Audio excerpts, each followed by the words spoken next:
জ্ঞান ফিরেছে মনে হচ্ছে। দাঁড়াও মামা,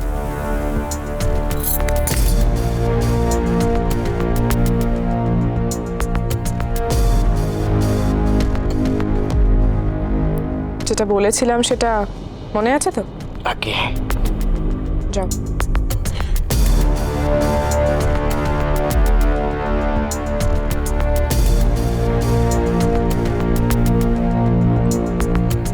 এই মনে হয় রানীর জ্ঞান ফিরেছে।